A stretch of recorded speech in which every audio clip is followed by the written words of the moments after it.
లోకేష్ అన్న గారికి, కదిరి రూరల్ మండలం ఎంపీపీ గారికి, అమర్నాథ్ రెడ్డి గారికి, మాజీ మార్కెట్ యార్డ్ చైర్మన్ కొండేపాలెం మధు గారికి, అలానే రూరల్ మండలం నుండి వచ్చినటువంటి పంచాయతీ బోర్డు ప్రెసిడెంట్లకు, ఎంపీపీలకు, ఎంపీటీసీలకు, జెడ్పీటీసీలకు, అలానే మన పార్టీ వివిధ కార్యవర్గాల అధ్యక్షులకు, ఉపాధ్యక్షులకు, పాత్రికేయ మిత్రులకు ప్రతి ఒక్కరికి పేరు పేరున స్వాగతం పలుకుతూ, సంతోషం సోదరులరా. రూరల్ మండలం నుండి నేను ఎప్పుడు అబ్జర్వ్ చేస్తూనే ఉంటా, వందలాదిగా ప్రజలు ఎప్పుడు కార్యకర్తలు మేమున్నాం ముందరని చెప్పి నేను బాగా అబ్జర్వ్ చేస్తుంటా. ప్రత్యేకించి కొన్ని పల్లెలు, ఆ పల్లెల పేరు చెప్పకూడదు, పదుల సంఖ్యలో ఆ ఊరు నుండి బయలుదేరి వచ్చే కార్యక్రమం. బహునాయకత్వం ఉన్న, మెండైన నాయకత్వం ఉండి, మెరుగైన నాయకత్వం ఉన్న ఈ మండల ప్రజల్ని, ప్రతి కార్యక్రమంలో అత్యుత్సాహంతో పాల్గొంటున్నటువంటి రూరల్ మండల నాయకుల్ని, ప్రజల్ని, ప్రతి ఒక్కరిని, కదిరికి అండగా నిలబడుతున్నటువంటి రూరల్ మండల నాయకులకి, ప్రజలకి స్వాగతం పలుకుతూ, ఈరోజు ఈ కార్యక్రమం యొక్క ముఖ్య ఉద్దేశం బాబు షూరిటీ మోసం గ్యారంటీ. ఇక్కడ మోసం గ్యారంటీ అనేది అందరికీ అర్థమైపోయింది.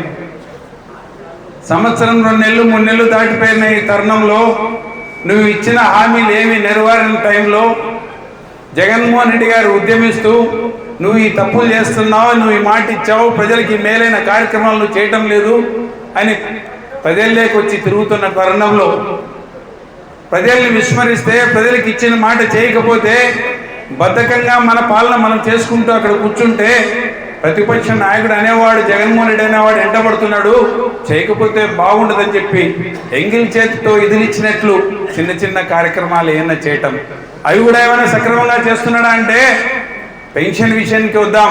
పెన్షన్ ఇస్తున్నామని మీరు చెప్తున్నారు. ఎస్, మీలాగే మేము కూడా పెన్షన్ చెప్పిన టైంకి చెప్పిన అమౌంట్ కరెక్ట్గా ఇచ్చేవాళ్ళం. కానీ సంవత్సరానికి 2 మార్లు కొత్తగా పెన్షన్కి అర్హులైన వాళ్ళను అప్లై చేసుకోమని చెప్పి ఆ డేట్లో రిలీజ్ చేసి ఇచ్చే కార్యక్రమం. ఇప్పుడు ఈ రాష్ట్ర ప్రభుత్వం యొక్క టైం దరిదాపున 14 నెలలు 15 నెలలు గడిచిపోయిన తరుణంలో ఈ రోజు కూడా మీ ప్రభుత్వం వచ్చిన తర్వాత ఒక్క కొత్త పెన్షన్ నా ఇచ్చిన పాపాన మీరు పోయినారా? పోలేదు. సంతోషం గుర్తుపెట్టుకోండి. ఇంకోటి కూడా, వికలాంగులకు సంబంధించిన పెన్షన్లలో గత ప్రభుత్వంలో మేమేదో మోసం చేసినామని చెప్పి దాంట్ల మీద ఎంక్వైరీలు పెడుతూ వాళ్ళు సదరన్కి పోయి అప్లై చేసుకొని మళ్ళీ గవర్నమెంట్ హాస్పిటల్కి పోయి వాళ్ళ వికలత్వాన్ని మళ్ళీ నిరూపించుకుంటూ తీసుకురావాల సర్టిఫికేట్ అని చెప్పి ఒక మెలిక పెట్టి వాళ్ళని ఇబ్బందులు పాలు చేస్తూ, ఏ ఒక్క కొత్త పెన్షన్ ఇవ్వకోకుండా మళ్ళీ పెన్షన్లలో మీరు ఒక మాట చెప్పారు, 50 ఏళ్ళ నుండి అంటే బీసీ, ఎస్సీ, ఎస్టీ, మైనారిటీ మహిళలకి 50 ఏళ్ళకే పెన్షన్ ఇస్తా అని చెప్పిన మీరు 50 ఏళ్ళు దాటి నా వ్యక్తులకు ఎవరికైనా ఒక్క కొత్త పెన్షన్ ఇచ్చిన కార్యక్రమం ఎక్కడైనా జరిగిందా? కొత్త పెన్షన్లు ఏమి ఇవ్వటంలే. ఆల్రెడీ నువ్వు మీ 14 నెలలలో కొత్తగా వృద్ధులైన వాళ్ళకి ఎవరికి ఇలా, కొత్తగా వితంతులైన వాళ్ళకి ఎవరికి ఇలా, కొత్తగా వికలాంగులైన వాళ్ళకి ఎవరికి ఇవ్వడంలే. ఏ ఒక్క పెన్షన్ కూడా కొత్తది రిలీజ్ చేయకోకుండా ఆ ప్రోగ్రామ్ దిగ్విజయంగా నడుపుతున్నా అని చెప్తున్నా. మీరు ఓ మార ఆలోచించుకోండి, నిజంగానే మీరు ప్రజలకు మేలైన కార్యక్రమం చేస్తున్నారా అని.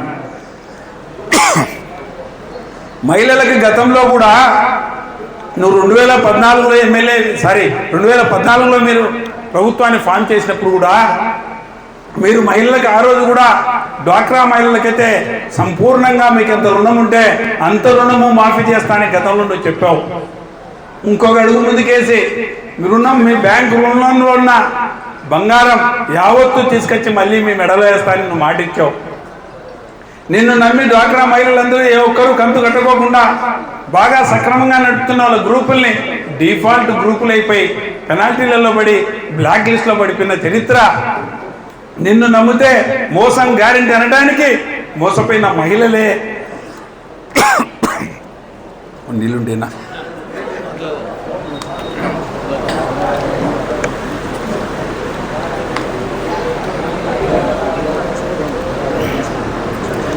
నీ ద్వారా మోసపోయిన ఈ రాష్ట్ర మహిళలందరికీ కూడా నువ్వు గుర్తు. ఎప్పుడే కానీ ఆ డ్వాక్రా మహిళలతో నువ్వు మోసం చేసిన తర్వాత జగన్మోహన్ రెడ్డి గారు చెప్పినారు, ఎస్ మీ డ్వాక్రా రుణం ఈ పొద్దుటికి ఎంత ఉందో ఆ రుణం అంతా 4 విడతల్లో పూర్తిగా సమూలంగా మాఫీ చేస్తా అని చెప్పి జగన్మోహన్ రెడ్డి గారు వచ్చిన తర్వాత డ్వాక్రా మహిళలకి వాళ్ళ వడ్డీతో సహా వాళ్ళ అసలు ఎత్తుంటే అంతా కూడా 4 విడతల్లో సంపూర్ణంగా మాఫీ చేసిన కార్యక్రమం జగన్మోహన్ రెడ్డి గారు చేశారు. అక్కడ అవతల వ్యక్తి మాఫీ చేస్తా అని చెప్పి డ్వాక్రా మహిళలకు మోసం చేసిన వ్యక్తి బాబు గారు, ఇచ్చిన మాట నిలబెట్టుకున్న వ్యక్తి ఇక్కడ జగన్మోహన్ రెడ్డి గారు. గుర్తుపెట్టుకోండి సోదరులారా, మాట ఇస్తే మాట మీద నిలబడాలా, విశ్వసనీయత ఉండాలా అని కోరుకునే వ్యక్తి జగన్మోహన్ రెడ్డి గారు. రాజ్యాధికారంలో కూర్చునేదానికి ఎన్ని అబద్ధాలైనా చెప్పాలా, రాజ్యాధికారంలో కూర్చోవాలా, మోసం నా నైజం నా అలవాటు అని చెప్పుకునే వ్యక్తి చంద్రబాబు నాయుడు గారు. ఇలాంటి మోసపూరితమైన మాటలను నువ్వు చెప్పినావు కాబట్టే, రాజ్యాధికారంలోకి వచ్చినావు కాబట్టే ప్రజలకు మోసం చేస్తున్న నీ కార్యక్రమాల్ని ఎండగట్టేటందుకు జగన్మోహన్ రెడ్డి గారి ఆ సారథ్యంలో ఆయన ఇచ్చిన సూచన మేరకు ఇప్పుడు ప్రతి నియోజకవర్గంలో బాబు షూరిటీ మోసం గ్యారంటీ అయిన దానికోసం ఒక పోస్టర్ రిలీజ్ చేసి, ఒక క్యూఆర్ కోడ్ని రిలీజ్ చేసి, ఆ క్యూఆర్ కోడ్ని మీరు మీ సెల్ ఫోన్లలో క్లిక్ చేసిన మరుక్షణం చంద్రబాబు నాయుడు చెప్పిన హామీలన్నీ ముందుకు వస్తాయి. ఏ విధంగా మోసం చేశాడు, ఏ విధంగా మాట ఇచ్చాడు, గత ప్రభుత్వంలో ఎలా మనం మాట నిలబెట్టుకున్నాము, ఈ నాయకుడు ఎలా మోసం చేస్తున్నాడని సుదీర్ఘంగా 25-30 నిమిషాల పాటు జగన్మోహన్ రెడ్డి గారు మాట్లాడిన ఆ కార్యక్రమం ఈ క్యూఆర్ కోడ్ని క్లిక్ చేసిన మరుక్షణం వచ్చే కార్యక్రమం. దీన్ని నియోజకవర్గ పరిధిలో మనం ఆల్రెడీ ఒకమారి మీటింగ్ పెట్టుకున్నాం. ఈరోజు మండల పరిధి రూరల్ మండలానికి సంబంధించి ఈరోజు మీటింగ్ పెట్టుకుంటున్నాం. మళ్ళీ రేపు పొద్దున ఇంకా గ్రామాలలోకి పల్లెల్లోకి వెళ్ళి ఈ క్యూఆర్ కోడ్ని రిలీజ్ చేసి ప్రజల ముందర డిస్ప్లే చేసి, ఇది చంద్రబాబు నాయుడు చెప్పిన మాటలు, ఈ మాటలు ఎక్కడా ఫుల్ఫిల్ చేయలేదు, ఈయన చేస్తున్నది మోసం అని చెప్పి ప్రజలకు తెలియజేసే కార్యక్రమం సుదీర్ఘంగా 40 రోజుల పాటు కొనసాగే ఈ కార్యక్రమం నాయకులకు సువర్ణ అవకాశంగా భావిస్తూ ప్రజల్లోకి వెళ్ళి మా ప్రభుత్వం గతంలో మాట ఇచ్చినట్టు నేను నిలబెట్టుకుంది, మా మేనిఫెస్టోని మేము ఫుల్ఫిల్ చేశాం, చంద్రబాబు నాయుడు ఇచ్చిన మేనిఫెస్టో ఈ క్యూఆర్ కోడ్లో చూపిస్తున్నాం, ఏది కూడా ఆయన మాట నిలబెట్టుకోలేదని చూపిస్తూ సంక్షేమం, ఇది సంక్షేమానికి సంబంధించిన మేనిఫెస్టోనే మాట్లాడుతున్నాం. దానికి తోడు అభివృద్ధి అనేది కూడా ఉంటుంది. ఈ రాష్ట్ర ప్రభుత్వం ఏమో ఈ 14-15 నెలలకు గాను 1,50,000 కోట్ల అప్పు చేసి ఏ ఒక్క అభివృద్ధి కార్యక్రమం చేయనా చంద్రబాబు నాయుడు గురించి మాట్లాడుతూ అభివృద్ధి చేయలేదు కదా, నువ్వేదో సంపద సృష్టిస్తాన్నావు, ప్రజలకు పంచుతాన్నావు, సంపద సృష్టించిన పాపాను కూడా పోలేదు ఎక్కడ కూడా. నీ బాధుడే బాధుడు కార్యక్రమం మొదలుపెట్టి నాకు తెలిసి ఈ రోజుకి 15,000 కోట్ల రూపాయలు కరెంటు రూపంలో, కరెంటు బిల్లుల రూపంలో ప్రజల దగ్గర నుండి 15,500 కోట్ల రూపాయలు దండుకొని ఇప్పుడు మళ్ళీ కొత్తగా ప్రపోజల్ 3,500 కోట్ల రూపాయలు వెరసి 19,000 చిల్లర కోట్ల రూపాయలు రాష్ట్ర ప్రజల మీద భారం మోపుతూ ప్రజలకు సంక్షేమం చేయడంలే, అభివృద్ధి చేయడంలే, అప్పులేమో చేసింది చేస్తూనే ఉన్నావు, ప్రజల మీద బాధుడు వేస్తూనే ఉన్నావు. గత ప్రభుత్వంలో రా లిక్వర్ జోలికి వద్దాం రా, గత ప్రభుత్వంలో మందు బాటల మీద ఏ రేట్ ఉంటే ఆ రేటే ఆ బ్రాండీ షాప్లో తప్ప ఎక్కడనే కానీ అమ్మనిచ్చేవాళ్ళు కాదు కూడా. పొరపాటున ఎవడైనా ఆశకు బెల్ట్ షాపులు పెట్టి ఉంటే అది వైసీపీ వాడా తెలుగుదేశం వాడా అని చూడుకోకుండా వాళ్ళ మీద కేసులు బనాయించి పల్లెల్లోకి ఎక్కడే కానీ బెల్ట్ షాపులు లేకుండా చేసిన ఘనత జగన్మోహన్ రెడ్డి అయితే, ఈరోజు మీరు బ్రాండీ షాపులు మళ్ళీ ప్రైవేటైజ్ చేసి మీ కార్యకర్తల చేతికిచ్చి పల్లెల్లో బెల్ట్ షాపులు ఎలా ఒక్కొక్క బెల్ట్ షాప్ నిర్మించుకునే దగ్గర 50,000 లక్ష రూపాయలు మీరు ముందే అడ్వాన్స్ లాక్కొని మీరు 20 రూపాయలు 30 రూపాయలు 50 రూపాయలు ఎక్కువగా అమ్ముకోండి అని చెప్పి పర్మిషన్ ఇస్తూ ప్రజల్లోకి సారాయిని ఏరులై పారిస్తూ బ్రాండీని ఏరులై పారిస్తూ పల్లెల్ని భ్రష్టు పట్టించే కార్యక్రమం. గతంలో ఎవడైనా దొంగగా ఒక బెల్ట్ షాప్ పెట్టుకుంటే అన్న దూరాన్ని దాచిపెట్టుకొని ఎవడన్నా వస్తే సాటిన ఒక బాటిల్ అమ్ముకునే కార్యక్రమం గతంలో జరిగితే, ఈరోజు బెల్ట్ షాప్ కూడా ఒక రూమ్ పెట్టి వీలైతే ఆ వెనకాల చెట్టు కింద 10 కుర్చీలు వేసి బహిరంగంగా తాపుకుంటూ నీ కార్యకర్తలకి సంపద సృష్టించే కార్యక్రమాన్ని చేసావు తప్ప ప్రజలకు ఎక్కడా సంపద సృష్టించబల్లా. ఎవరికి రా లబ్ధి ఉంది ఇక్కడంటే నీకు, నీ కుమారునికి, నీ దత్తపుత్రునికి, ఆ తర్వాత మీ తెలుగుదేశం కార్యకర్తలకు దోచిపెట్టేదానికి మట్టిలో, ఇసుకలో, మందులో ప్రతి చోట మీ వాళ్లకు వాటాలు కల్పిస్తూ అదేం కర్మో నువ్వు ఎన్నికైతే మాత్రం ఖచ్చితంగా కరువు గ్యారంటీగా వస్తుంది.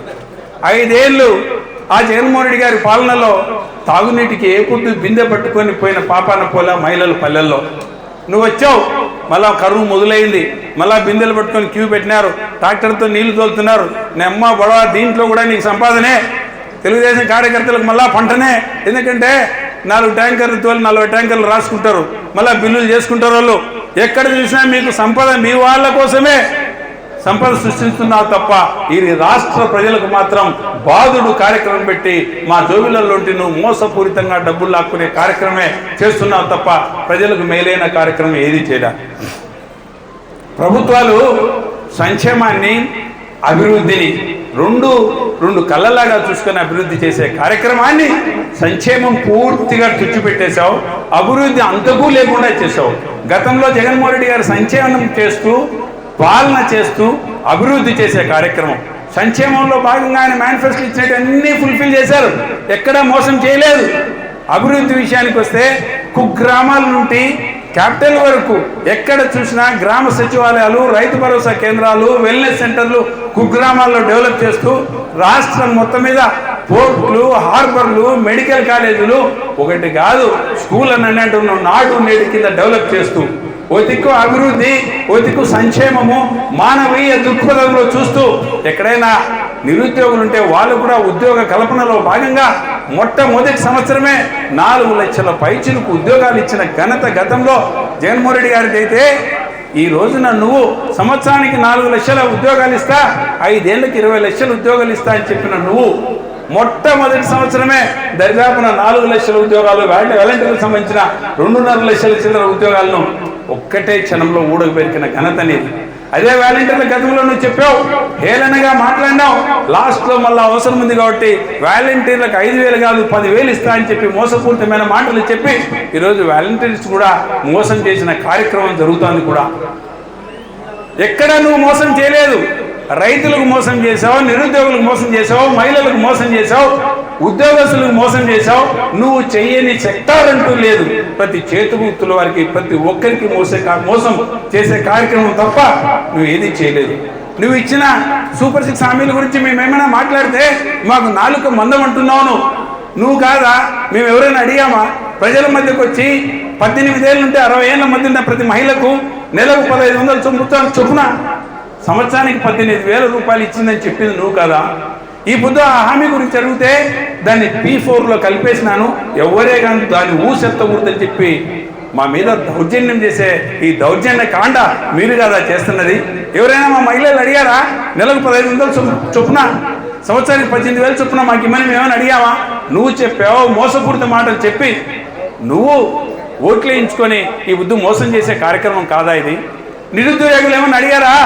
గతంలో కూడా 14-19 మధ్య కూడా చెప్పావు నిరుద్యోగ వృద్ధి ఆ కాలంలో నెలకు 2,000 రూపాయలు ఇస్తాయని చెప్పింది నువ్వే ఆ పొద్దు. మేము వాళ్ళు మర్చిపోయినారు, మళ్ళీ నమ్మినారు, మళ్ళీ నిన్ను వచ్చినావు ఉద్యోగాలు సృష్టిస్తా అని చెప్పి ఉద్యోగాలు సృష్టించలేకపోయినావు. సృష్టించలేకపోతే నిరుద్యోగ వృత్తి ఇస్తా అని చెప్పి నెలకు 3,000 ఇస్తా అని చెప్పిన నువ్వు ఇప్పుడు మళ్ళా మిమ్మల్ని అందరినీ స్కిల్ డెవలప్మెంట్లో కలిపేసినాను. ఇంకెవరే కానీ దాని గురించి మాట్లాడితే మీకు అందరికీ 4 మందం అని చెప్పి వార్నింగ్ ఇస్తున్నావు. నువ్వు ఇచ్చిన సూపర్ 6లో భాగంగా భవిష్యత్తులో మేము అడగకూడదనే ఉద్దేశంతోనే ఒకటేమో P4లో కలిపిన అంటావు, ఒకటేమో స్కిల్ డెవలప్మెంట్లో కలిపిన అంటావు. ఇంకో కొన్ని స్కీములు అయితే సంవత్సరాల తరబడి పండగల పేరు చెప్తా, స్వాతంత్ర దినోత్సవాల పేర్లు చెప్తా, ఇదో ఇస్తా అదో ఇస్తా అని చెప్తూ పోస్ట్పోన్ చేస్తా పోతున్నావు. ఇప్పుడు 14-15 నెలలు గడిచిపోయింది నీ ప్రభుత్వం. ఉచిత బస్సులు ఇస్తా నువ్వే చెప్పింది. ఏ మహిళ మాకు ఛార్జీలకు లేదు. నువ్వు ఉచిత బస్సు లేని ఏ మహిళ అడగలే. నువ్వే పొద్దు పోక మేనిఫెస్టోలో చెప్పి గెలవాలా, రాజ్యాధికారం చేతికి తీసుకోవాలనే ఆశతో చెప్పి ఈ పొద్దుటికి నువ్వు అనుకుంటే ఏ పొద్దు చేయకూడదబ్బా ఉచిత బస్సులు. ఆ ఉచిత బస్సులలో కూడా చూసుకోండి సోదరులరా, 14-15 నెలలు అయింది. రేపు పొద్దున ఆగస్టు 15కి ఇస్తా అంటున్నాడు. ఇచ్చినా కూడా కేవలం జిల్లా వరకే పరిమితం అంటాడు. గతంలో జిల్లాలంటే ఏమన్నా పూర్తి అనంతపురం జిల్లా అనుకుంటావు కాదు, ఉమ్మడి జిల్లా కాదు, సత్యసాయి జిల్లా వరకే ఒక నిబంధన పెట్టి కదిరిలో ఎక్కితే ఇట్లా బట్రేపల్లి దాటితేనే మళ్ళీ అవతల జిల్లా వస్తుంది కాబట్టి ఆడు వరకే టికెట్ మనకు, నవతలు దాటితే మనకు ఉండదు. ఇటు పక్క పోతే మొలకల చెరువు దాటితే మనకు అంటే ఆ మొలకల చెరువు కూడా పోవాల్సిన అవసరంలే, చీకుమానపల్లి దాటితే చాలు మళ్ళీ అవతల మళ్ళీ మనం టికెట్ తీసుకోవాల్సిందే. ఇలాంటి ఇస్తేనేం నువ్వు ఇవ్వకపోతేనే అబ్బా నువ్వు చెప్పిన మోసపూరిత మాటలకు మళ్ళా ప్రజలు మోసం చేస్తూ ఇలాంటివే చేస్తారు తప్ప ప్రజలకు నిజంగా మాటిచ్చి మాట నిలబెట్టుకోవాలా, ప్రజలకు సంక్షేమం తోడుగా ఉండే సంక్షేమం ఇవ్వాలా, అభివృద్ధి చేయాలనే ఆలోచన నీ దగ్గర ఎప్పుడూ లేదు. కూడా మోసపూరితమైన మాటలు, మోసపూరితమైన చేష్టలు, అపవిత్రమైన కలయికలు, జగన్మోహన్ రెడ్డి గారి దగ్గరికి ఎంతోమంది వచ్చి ఎంతో జట్టు కడదామని చెప్పినా కూడా లేదు నేను ఒకటే మాట మీద నిలబడతాను, డైరెక్ట్గా ప్రజల దగ్గరికి మా పార్టీ ఒకటిగానే వెళ్తుంది, ఎవరితో మేము జట్టు కట్టము, ప్రత్యేకించి మతతత్వ శక్తులతో మతం మీద ఆడుతున్నటువంటి ప్రభుత్వాలు పార్టీలతో మేము జట్టు కట్టమని చెప్పి ఒక్కడిగానే నిలబడి ఎన్నికలు లేకపోవడం మా నాయకుని నైజం. ఈ బుద్ధు నువ్వు బీజేపీతో జట్టు కట్టి అబద్ధాలు చెప్తున్నటువంటి పవన్ కళ్యాణ్తో జట్టు కట్టి మీరు ముగ్గురిగా పోయి మీ ముగ్గురిది ఏమన్నా పవిత్ర కలయిక అంటే మీ ముగ్గురిది అపవిత్ర కలయికే. గతంలో కలుసుకున్నారు, ఒకరి మీద నిందలు వేసుకున్నారు, చాలా గలీజ్ మాటలు మాట్లాడుకున్నారు, వాళ్ళు నిన్ను తిట్టినారు, నువ్వు వాళ్ళని తిట్టినారు, అవన్నీ చెప్పుకుంటూ పోవాలంటే చాలా అసహ్యం. అవసరం కదా? జగన్మోహన్ రెడ్డిని ఒకరిని కాకపోతే నువ్వు ఓడించలేవు కదా. మీ అపవిత్ర కలయిక మళ్ళా మీరు ముగ్గురు కలుసుకొని కూటమిగా ఫామ్ అయ్యి మళ్ళా ప్రభుత్వాన్ని సాధించుకునే కార్యక్రమం. ఈ పొద్దున మళ్ళీ మీరు సక్రమంగా ఉన్నారా? నాకు తెలిసి బయటికి నటించాల్సిందే తప్ప వాళ్ళు ఎక్కడా కలిసి ఉండాలని నాకు ఈ పొద్దుకు కూడా కనపడటం లేదు. కారణం చిన్న 2 ఎగ్జాంపుల్ చెప్తా. లడ్డు పెద్ద ఇష్యూ అయిందబ్బా, నిజంగానే ఆ లడ్డులో కొవ్వు కలిసిందో లేదో ఆ దేవునికి తెలియాల. పొరపాటు ఏమైనా జరిగింటే మన రాష్ట్రానికి తలమానికమైన ఆ దేవదేవుడు వెంకటేశ్వర స్వామి దగ్గర తప్పు జరిగింటే మనం దాచిపెట్టుకోవాల్సింది పోనించి ప్రపంచ దేశాలకు మీరే దాంట్లో ఆవుకోగలిసింది, పందికోగలిసింది, రకరకాల కార్లు కూతలు కూసి భ్రష్టు పట్టించిన మీరు కేవలం పవన్ కళ్యాణ్ గారు మాత్రమే, తెలుగుదేశం మాత్రమే నెత్తికెత్తుకుంది. కానీ హిందువుల పక్షాన మోస్తున్నటువంటి బీజేపీ పార్టీ ఏమైనా ఉద్యమంలో పాల్గొనిందా? ఎక్కడా పాల్గొనలేదు కూడా. ఈయన ఒక అడుగు ముందుకేసి వేషము మార్చి సనాతన ధర్మం అని వాళ్ళకంటే ముందు కాషాయ డ్రెస్ వేసుకొని నువ్వు పోయి లడ్డూ గురించి ఎన్నెన్నో మాట్లాడినావు కూడా. మీ మోడీ గారే బహిరంగ సభలో పైన కడితే ఏంది వేషం, ఏమన్నా హిమాలయాలకు ఏమన్నా పోతావని అడిగేంత అసహ్యంగా నీ వేషధారణ మార్చి నువ్వు మాట్లాడినావు. మరి ఇక్కడ మరి బీజేపీ సపోర్ట్ చేయలేదే. మరి ఈ మధ్య రాజధాని మీద జరిగిన ఒక కామెంట్, ఏదో అక్కడ వేశ్య గృహాలు ఎక్కువ ఎవరు పొరపాటు మాట మంచి మాట మాట్లాడి చెడు మాట మాట్లాడినప్పుడు మా సాక్షి ఆఫీస్ మీదకి దౌర్జన్యంగా తెలుగుదేశం పార్టీ కార్యకర్తలు వాళ్ళు పోయినప్పుడు ఎక్కడైనా జనసేన వాళ్ళు బీజేపీ వాళ్ళు కనపడినారా? మీరు కలిసి ఎక్కడా పోరాటం చేయటంలే, బయటికి నటిస్తున్నారు. మీ మధ్య కావాల్సిన లుకలుకులున్నాయి. మీ కలయిక పవిత్రం కాదు, మీ కలయిక అపవిత్రమైన కలయిక సంవత్సరంలోనే తెలిసిపోయింది మాకు. గతంలోనే చూసాంలే మీ అపవిత్ర కలయికని, ఇప్పుడు అర్థమైపోయింది. రేపు మీరు కలిసి ఉండలేరు, ఉన్న నటన మాత్రమే తప్ప ఇంకోటి లేదు. ఎక్కడే కానీ తెలుగుదేశం వాళ్ళు రాజ్యాధికారం నడుపుతున్నప్పుడు బీజేపీ వాళ్ళని కానీ జనసేన వాళ్ళు సక్రమంగా కలుపుకుంటూ పోతున్నారా? వాళ్ళకి ఎక్కడ అన్యాయం జరుగుతుందని మాట్లాడుతూ ఉంటా సోదరుల్ని. మన పార్టీలో నేను వైసీపీ అయినా కూడా నాతో బీజేపీ వాళ్ళు, జనసేన వాళ్ళు, తెలుగుదేశంలో కొంతమంది మిత్రులు మాట్లాడుతూ ఉంటారు. వాళ్ళ కలయిక గురించి అడుగుతూ ఉంటా. ఎక్కడే కానీ వాళ్ళ దగ్గర కలిసిపోయే ఆనవాళ్ళు ఎక్కడా కనపడటం లేదు కూడా. మీరు కలిసి ఉండండి, విడిపోండప్ప, మాకు సంబంధంలే, రేపు ఎన్నికలు వస్తాయి. ప్రజలు నిజంగా నిర్ణయం తీసుకునే పొద్దు వీళ్ళందరూ మోసం వ్యక్తులు. వైఎస్ఆర్ కాంగ్రెస్ పార్టీ రావాలా, జగన్మోహన్ రెడ్డి గారి నాయకత్వం రావాలా, ఆయన ఉంటేనే సంక్షేమము, అభివృద్ధి, మానవత్వము, నిజాయితీ ఇలాంటివి ఉంటాయని ప్రజలు నిర్ణయం తీసుకున్నప్పుడు మీరు ముగ్గురు కాదు 30 పార్టీలు కలిసి వచ్చినా కూడా ఆ జగన్మోహన్ రెడ్డి ఆపే శక్తి మీ దగ్గర ఎవరి దగ్గర లేదు కూడా.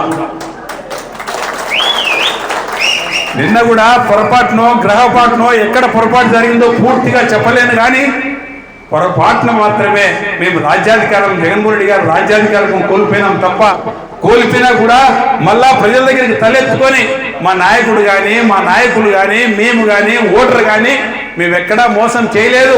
ఇలాంటి మోసపూరిత పార్టీ కాదు మా పార్టీ. నిజాయితీ అయిన పార్టీ, నిజాయితీగా ఇన్నాళ్ళు పాలించాం. ఈ రోజున వాళ్ళు చేస్తున్న మోసం చూడండి అని చెప్పి పల్లెలు ఎక్కిపోయి ఇప్పుడు సరిగ్గా సంవత్సరం కాలే వేలాదిగా మండల మీటింగ్ పెడితే కార్యకర్తలు ఇంతగా వచ్చి ఆ జగన్మోహన్ రెడ్డి గారి గురించి మాట్లాడినా, ఇంకోటి మాట్లాడినా అతి ఉత్సాహంతో ఊరలేస్తూ తప్పట్లు కొడుతూ ముందుకు వస్తున్నారంటే కారణం మీది మోసము, మాది నిజాయితీ అనే వ్యత్యాసం కనుక్కున్నారు కాబట్టి, ఆ గర్వం మా వాళ్ళ ఒళ్ళులో ఉంది కాబట్టి ఇంత ఆనందంగా పార్టీ కార్యక్రమాలకు వస్తున్నారు తప్ప ఇక్కడ ఎవడే కానీ ఒక వాహనం పెట్టింది కానీ, ఏదైనా భోజన సౌకర్యాలు మేము కల్పించింది కానీ, ఎవరికైనా 10 రూపాయలు డబ్బు ఇచ్చింది కానీ లేదు సోదరా. కేవలం వాట్సాప్లలో మెసేజ్లు పెడితే, ఫోన్లు చేస్తే ఈ మాయన వేలాదిగా కార్యకర్తలు ఒక మండల మీటింగ్కి తరలి రావడం అంటే గ్రహించండి ఎలా ఉందో ఆ ప్రభుత్వం. అర్థమైపోయింది వాళ్ళకి, తెలుగుదేశం వాళ్ళకి. రేపు పొద్దున్న 4 ఏళ్ళ తర్వాత ఎన్నికలు వస్తే మనకి ఎవరు ఓట్లు లేరని వాళ్ళకి అర్థమైపోయింది ఆల్రెడీ. పల్లెల్లోకి పోతే ప్రజలు నిలదీసి అడుగుతున్నారు. వాళ్ళ పార్టీ కార్యకర్తలు వాళ్ళ పార్టీకి ఓటేసిన వ్యక్తులే ఇంకా మాది ఆడుంది పోన్నా, అయిపోయింది పోన్నా, మీరేమన్నా రెడీగా ఉండన్నారు కానీ మాకు పోతే మాకు చెప్పే కాడికి వచ్చేసింది. మీరు కూడా ఒకసారి కనుక్కోవాలంటే పోండి, మీ నాయకులందరూ మీ పల్లెలకు వెళ్ళండి. మంది మార్పులం లేకుండా, కెమెరాలు లేకుండా, పోలీసులు లేకుండా, రెవెన్యూ వ్యవస్థ లేకుండా మీ కార్యకర్తలను మీకు ఓటేసిన వాళ్ళ మధ్యలో కూర్చొని ఏం మన పార్టీ పరిస్థితి అని అడగండి. మనసిప్పి వాళ్ళు చెప్తే కనుక మీకు ఎవరికి నిద్ర పట్టదు కూడా. ఎందుకంటే మీ పరిస్థితి అయిపోయిందబ్బా. పల్లె లేకపోతే రైతులు చెప్తున్నారు, చల్లబడిపోయినారు, ఏ సంక్షేమం రాలే, ఏ డబ్బు రావడంలే, మా కర్మకు నువ్వు ఎన్నికైన తర్వాత నువ్వు కరువు కౌలు పిల్లలు కాబట్టి కరువు మొదలైంది. వందలాదిగా ఎకరాలు చెనక్కాయ వేసుకునే కొన్ని కుగ్రామాలు పల్లెల్లో ఎకరాలు 2 ఎకరాలు పరిమితమైనారు. అది కూడా పంట వేసినారు, వానలు నిన్ను చూస్తేనే పారిపోతున్నాయి, వానలు పట్టంలే, పొరపాటును ఒక రెగపాటును అక్కడో ఎక్కడో పంట పండితే ఆ పంటలకు ఎక్కడా గిట్టుబాటు ధరలే. ఇలాంటి పరిస్థితుల్లో ఏ విధంగా నిన్ను మేము రాష్ట్ర ప్రజలు నువ్వు సంక్షేమం చేస్తున్నావని నీకు ఓటేయాలనా, అభివృద్ధి చేస్తున్నావని నీకు ఓటేయాలనా, మోసం చేయలేదు కష్టపడుతున్నావని నీకు ఓటేయాలనా? పోనీ ఆ దేవుడు కనికరించి నువ్వు వచ్చినప్పుడు ఏమన్నా బాగా సక్రమంగా వానలు పడి పంటలు పండి గిట్టుబాటు ధరలు వచ్చి ప్రజలు ఏమన్నా ఆనందం ఉన్నందుకు ఓటేయాలనా? ఏ క్వశ్చన్ ఏ యాంగిల్లో చూసినా అసమర్థుడైనటువంటి రాష్ట్ర ముఖ్యమంత్రి గారిని చూసిన తర్వాత ప్రజలు నిర్ణయం తీసుకున్నారు. ఎప్పుడెప్పుడు ఎన్నికలు వస్తాయా, మా కర్మ ఈ ప్రజాస్వామ్యంలో 5 ఏళ్ళకు ఒకరు ఎన్నికలు పెట్టినారు కాబట్టి నిన్న ఒక మారు ఎన్నుకున్నాం కాబట్టి 5 ఏళ్ళు వెయిట్ చేయాల్సిన పరిస్థితి. దరిదాపున 3.5-4 సంవత్సరాల టైం ఉంది. ఈ టైం కోసం వెయిట్ చేస్తా ఉన్నారు తప్ప ప్రజలు ఇంకా వేరే గత్యంతరం లేని పరిస్థితి. ఈ మధ్యకాలంలో నిన్ను ముళ్ళుబల్లతో బొర్రతో పొడిచి గుర్తు చేస్తూ నువ్వు ఇచ్చిన మాటని గుర్తు పెట్టుకో అని చెప్పి వీలైనంత వరకు ఈ ప్రభుత్వం ద్వారా ప్రజలకు సంక్షేమం జరిగే కార్యక్రమాన్ని నువ్వు చెయ్యవు కాబట్టే మా జగన్మోహన్ రెడ్డి గారు ఉద్యమం రూపంలో ప్రజల దగ్గరికి పోయి తెలియజేస్తూ ఇది నువ్వు చెప్పిన మాట నువ్వు చేయాల్సిందని చెప్పి వీలైన కాడికి పేద ప్రజలకి ప్రభుత్వంతో సహాయం చేసే కార్యక్రమం జగన్మోహన్ రెడ్డి గారు చేయాలనే దృఢ సంకల్పంతోనే ఇప్పుడు మనకిది బాబు షూరిటీ మోసం గ్యారంటీ అనే కార్యక్రమం పెట్టి వైఎస్ఆర్ కాంగ్రెస్ పార్టీ కార్యకర్తల్ని ప్రజల్లోకి తోలి ఇదే అని చెప్పి నినదిస్తూ ఉద్యమాలు చేస్తూ ఉద్యమిస్తూ ప్రజలకు మేలు చేయాలనే ప్రయత్నం చేస్తున్నాం. మన జగన్మోహన్ రెడ్డి గారికి మనమందరం అండగా నిలబడాలని, ఆ కార్యక్రమంలో కదిరి నియోజకవర్గం ముందు ఉండాలని చెప్పి కోరుకుంటూ ఈ అవకాశం ఇచ్చిన పెద్దలకు ప్రతి ఒక్కరికి పేరు పేరున కృతజ్ఞతలు తెలియజేస్తూ జోహార్ వైఎస్ఆర్, జోహార్ వైఎస్ఆర్, జగన్మోహన్ రెడ్డి నాయకత్వం, జగన్మోహన్ రెడ్డి నాయకత్వం, జై జగన్.